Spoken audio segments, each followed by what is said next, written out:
Pachoyam Bompai. Erade Yadawase, none of pay. In every year, so Maya Quenya way say, the Mekawasem. Erade Empire Bonnie say, Oma Ubibia Kumapa.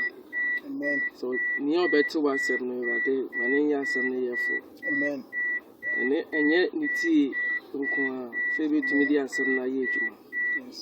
There was it, so it Empire Dignity. Amen. Amen. Amen. When I am in shall be. And the Bible Shia Adia Kakra, a tear for the answer for you see I answer dear.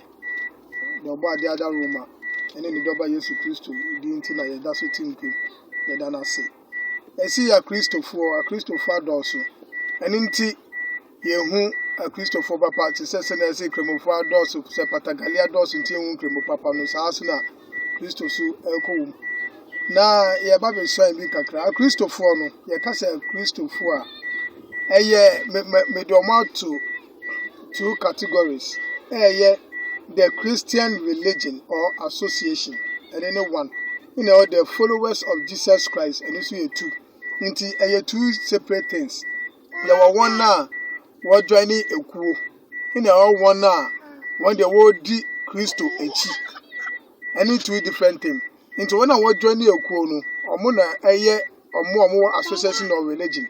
Na Bible show mu 1 ye be show Matthew chapter 15 verse 7 na answer na me brother be kan no a Christopher na wo ekuo mu no a on de enye Christo chi in a wedding omo no this is what they do omo akoma their heart is not with Jesus Christ omo akoma eni Yesu Christo ho omo den de aye ekuo no ma join ni asori bi na wa join ni and our religion be na wa join or the feeling the papers.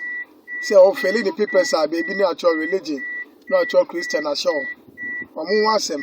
Tell me bra, read Matthew chapter 15 verse 7 to 9. Matthew chapter 15 verse 7 to 9. The English version. Hypocrites. Well did Isaiah prophesy about you. Isaiah come home saying, these people draw near to me with their mouth, and honor me with their lips. But their heart is far from me. I say these people honor me with worship me with their mouth. And what? Honor me with their lips. But their heart is far from me. Sa no moti, I say a Christopher no mo dom ko no na so mundi Yesu Christo echi no. Omo de ne say omo kwa asori nti. Omo akoma nanka say eni Yesu Christo ho.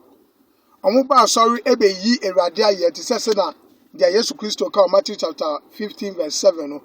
Omo kwa asori ekoyi Ewrade Yankopon aye.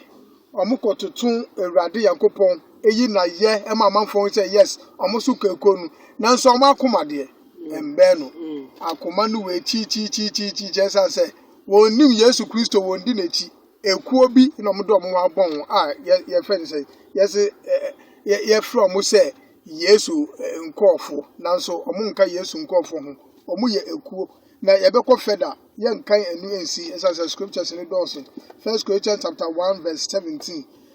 1 Corinthians chapter 1 verse 17. Na sankofo we aso wo chiri ne kura no eye ekuo ni nti do omo petie ina omo hwehwe enye dia Kristo ebe kan ye dia Kristo ebe kan ni dia eye boguo esanse akoma no enye Kristo dia eye asori na omo don keke ekuo bi na omo don keke. Amen. It is reading 1 Corinthians chapter 1 verse 17 to 18. 1 Corinthians chapter 1 verse 17 to 18. I read, for Christ did not send me to baptize, but to preach the gospel, not with wisdom of words, lest the cross of Christ should be made of no effect. For the message of the cross is foolishness to those who are perishing, but to us who are being saved, it is the power of God. Yes. Amen. Amen. Amen. Without a payment. Won, trust the man chas say. I send Diano Masem. And ye to me, Emma one na, when you're dear one na, with the Yesu Christo echi. Na a young quasia sem, Emma one na war yella. A young quasia sem, Emma one na one the Yesu Christo echi. And inti, Say suffer ba sorry na so preach about Jesus Christ, or preach about salvation, or preach about cross, or preach about eternal life. I won't say asone yemba. Members are starting that. Now say or started say or preach fasika ho. Beji. Dia mu pe tie no. Won't say asone ma butu. Na say that they are sorry ye de. And that they are sorry ko ye. Adentia esa say ye Yesu Kristo nti na ba ye. Eye kuo ni aba be join. Ekuo bi ade be chekere ye re. Eni nti amanya mesom no aye bisi basa. Esa say ekuo na aba be flemu no. Amen. Ekuo bi na aba be flemu no. Omo mpe no kura ne ka. Omo mpe no kura ne tie. No kware no susu ye say Yesu Kristo ebe wuje wonka. Na saa no kware susu na ode ba be je wo efri bonimu. Ode ba be je wo efri oseyemu. Na so saa no kware no trasa ne ma ye ti asese.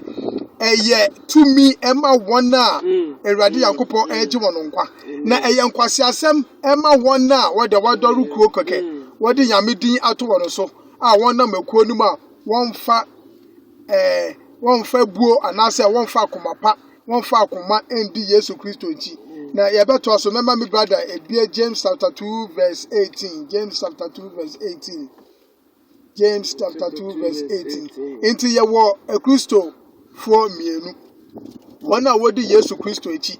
Ena wana wadwo ani kuo. Two different things. Into who Kristo ni bi say or live some kind of life. The question you should ask yourself, they say, or the Yesu Kristo echi ana say or ye Kristo ni keke or the didn't na ato no so. Wadwo ani kuo bi keke. And then the first question also will be sound because a Christopher Dawson into you a Christopher Papa. In part James chapter 2 verse 18.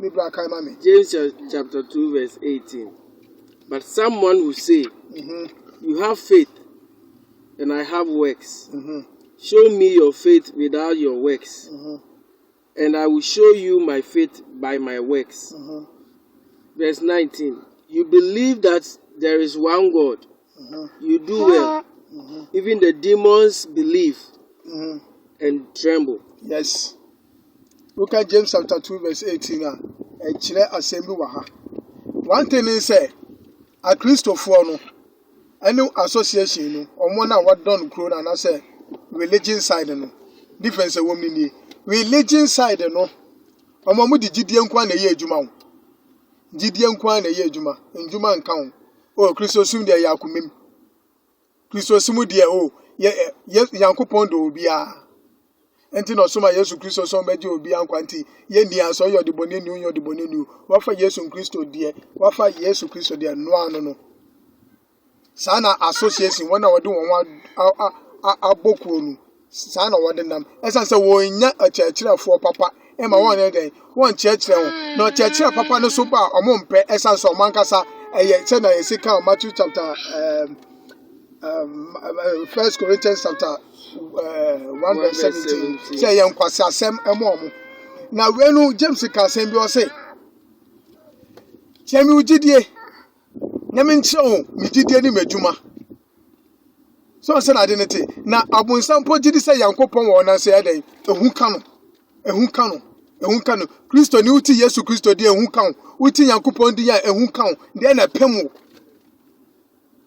into one na wo association one na wo religious in the form of religion no not a life of Jesus Christ no won so muti Yesu Kristo di no mama and into mu body ni so ade ni so nya hwe mo esan se gidi o gidi kwa nanso ndwuma no wo fanka ho Trust any my child say if you love God, God said Jesus Christ, if you love me, keep my commandments.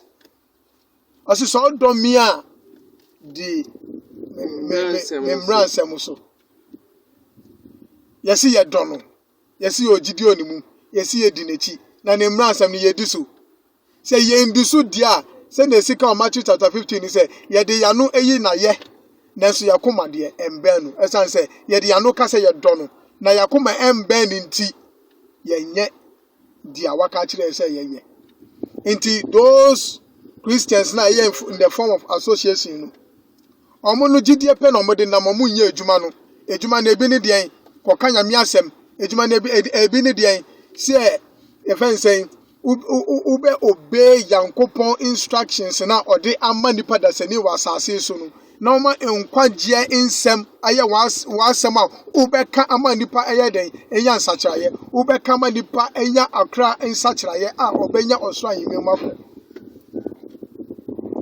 one our association enya sanity nti ube ko nsori bi mu nkra omagye gay atum omagye lesbian atum wo so ye kro no kro betumi aba Yankopon embrace obia because it's an association. Ebi mu kura fa bosom so ho obetumi akosom bosom wi awasa aba sorry they are okay with it. And that's sorry nan kata kura ye so bosom bo ho. Statue ni ekoto. Ni etoto de to bank de boy en sase protection. Ye nyoma pi yes and say association e afa na nyese ye di Yesu Kristo echi. Hallelujah. Amen. Now you show Revelation chapter 14 verse 6. Revelation chapter 14 verse 6. Sankofo ya so mu nsuro Awurade Yankopon. Nti asama mi keye wana wo association ekuo Christian association but not followers of Jesus Christ. Now amoni ye no so the followers of Jesus Christ ne eye opposite. Hallelujah. It is a omo association omo nsuro nyame a omo di Yesu Kristo is no nsuro nyame. Sa na de na kwakoyi. Revelation chapter 14 verse 6 to 7. Revelation chapter 14 verse 6 to 7.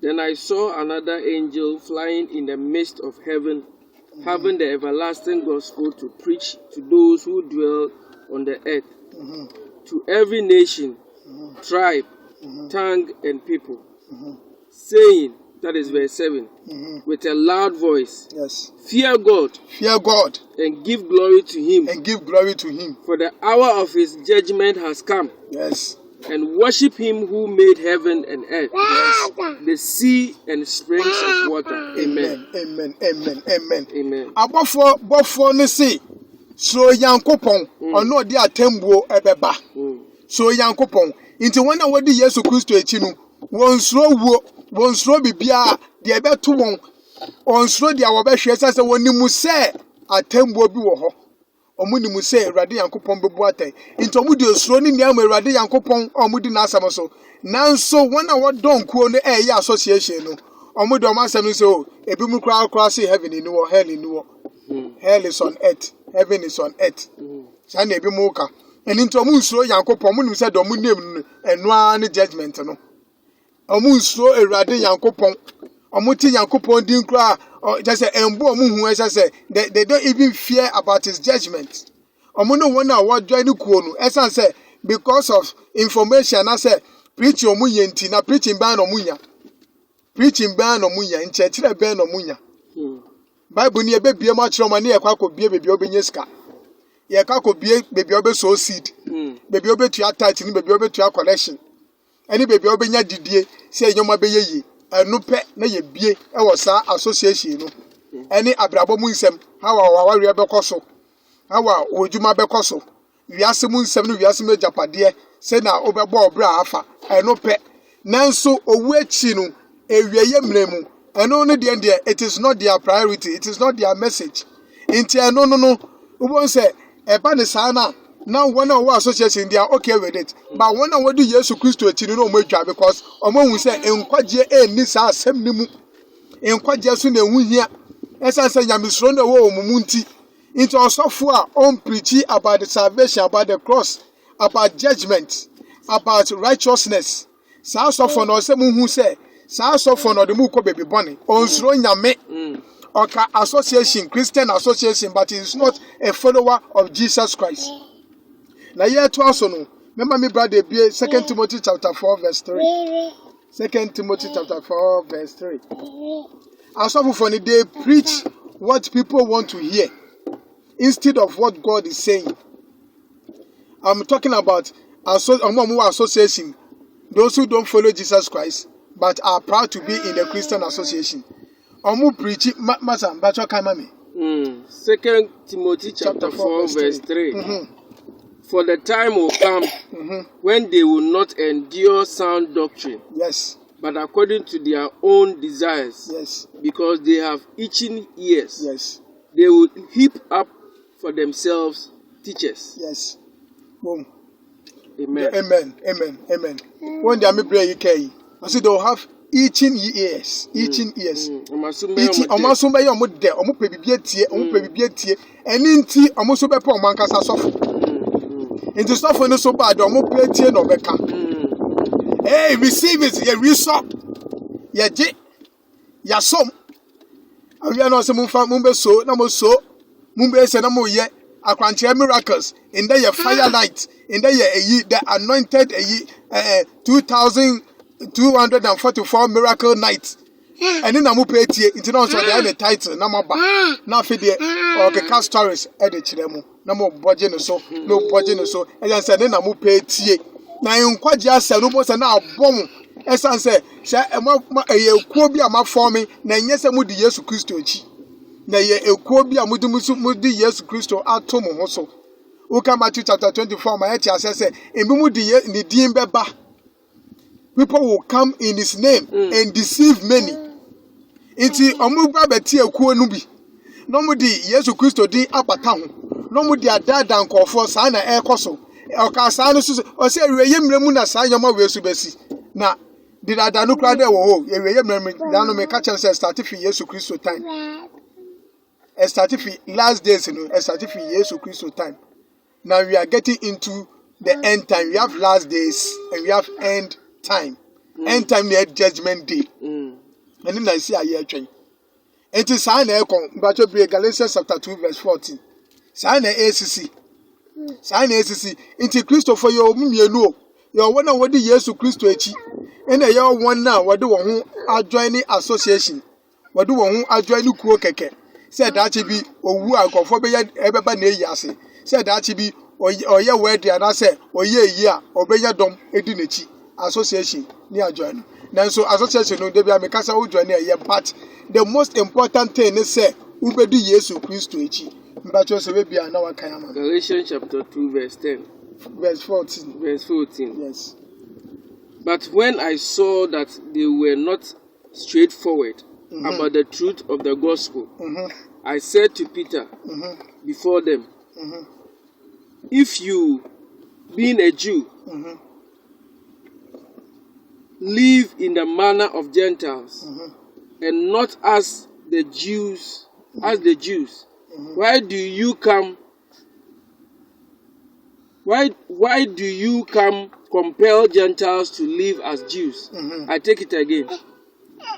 But when I saw that they were not straightforward about the truth of the gospel, I said to Peter before them all, if you, being a Jew, live in the manner of Gentiles and not as the Jews, why do you compel Gentiles to live as Jews? Amen.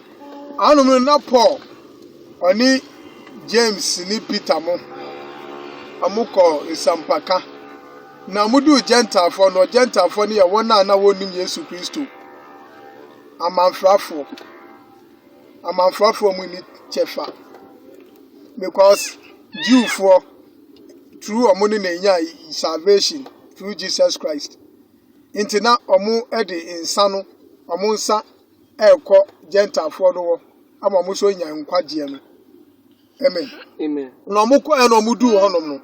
Na afide Peter eye no wonte se se na ukwa ko preachi wifo udu wa na afide chale what's up chale hi oh chale what's up na afide ensem na ka wu se na obesi aka bi na otu ho na omububo wi nubu so oh chale na masache nkoma ensem fata sana na Peter eka sana na Peter eye into Paul bufu ye na Paul e comforting Peter say Peter na who leave it say we for who leave it say Gentile for obeye den aka nsem pa na kire om we koma asofofo na mosemu kanya mi asem dia ankofo ne church members epietienti dia omupe etie enti na fi da what diverting message no instead of so be kan kwaji asem a kire om no start ka miracle what start ka e fe ni say sikasem what start ka prosperity message what start give you omo because you said that's what they want to hear because you say what the salvation message ni ba asori ye di omu ntie ebi mu kra mba now started prosperity message na no mu di mika Anything wama prosperity message no aye your main message to the church. Sana Peter koye ya Paul e confront him. Into your software na se wo so eweye mremu unka enkwaje asem. Unka asem manipa ensachira emanipa endi Yesu Kristo chia. Sofo Sachira now church members so sachira. Yankopon enye dudu nti no ba ye. Yesu Kristo enye dudu nti no ba yo. Twa Sodom and Gomorrah obese nkofo se no nyaye. Nkofo fo se ahe. Noah mreso nkofo se no nyaye 8. Ofanisa no se di aka no. Enye dudu no ope. Nti ubeka nkwaji asem na se omu be free asori na kakra na ebeka no. Omu be so asem no ma ewu won fa so pa. Ewu won fa so. Eja se okra ba kupo enya nkwaji a osuro eto no party osuro enije. Osuro enije. Enti enye dodo na osuro hwehwe. Enye dodo na so wana wa yela no a wo hwehwe Awurade Yankopon no. Ma wasem ento wana koma so na won sachira na won hwehwe osuro ahindie ne kwan. Onyame nhyira wo. Onyame nya okese. Onyame ema akomapa enni ye kodro honhom na untumi mbo ama untumi nka asempa no enkyere wona wonya asempa no sena se Awurade Yankopon ba obenya kakra akosra yimemu Awurade eda wase se wetie ye mpaebo wetie ye preaching ene ye mpaebo a ye boy yansa na ye hye preaching yase wa adom nti amen nti ye point ye brother ebebo mpaye na odi ukrosi ye acho ye mpaye Awurade ye da wase amen Awurade ye yiwudi nkonkron na ye say ye de ye somafo Jesus wasem na wode amaye say Awurade enka yes Awurade ne watwro wasem na ya ka akira mansan yamfa ye de anka ho yes ne wo kae na Awurade aka say Awurade wo beba biom wo bebu yatan Awurade wo si yamfa wasem no enye ejuma na yentim yanye yeraba eda wase se wetie empaibo adumenti amen o hwe na se weni ti ho na wa hye ama o brother ana onua bi so etumi eti asem ne bi na ono so etumi aboa no abrabom oyame nhyia adumenti amen